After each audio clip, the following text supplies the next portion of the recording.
Hi guys! So meron kasi ako nabiling t-shirt sa thrift shop and eto siya. Nagustuhan ko siya kasi may pagka-anime yung datingan ng design niya. And gusto ko sana ngayon subukan kung anong babagay na fit para dito. So tara! Naisip ko na magmaong na lang for this ito. So yan. Jag na straight cut na pants. Makikita niyo medyo kupas na. Actually, medyo matagal na sa akin to. Hindi ko lang talaga ma-let go kasi gustong gusto ko yung fit niya.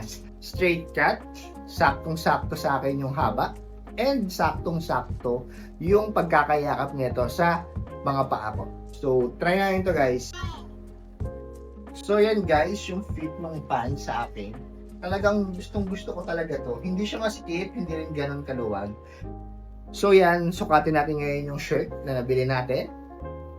So yan guys, ito yung fit ng shirt sa atin. Saktong-sakto talaga sa akin yung size. And gustong gusto ko siya. Teka, hindi siya ganun kasikip, hindi rin siya maluwag. So sakto lang talaga.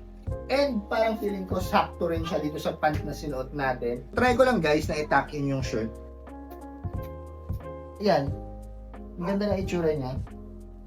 So, gusto ko talaga yung tuck-in.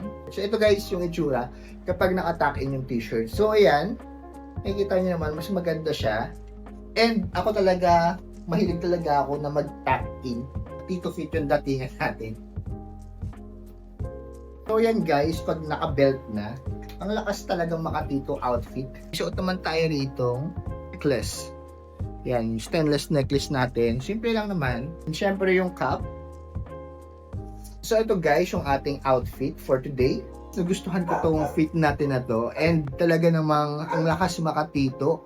Pero may touch ng pagkabata. So ayun guys, comment kayo kung nagustuhan niyo itong outfit natin today. Wearing this t-shirt from thrift shop. Ayan guys, bye!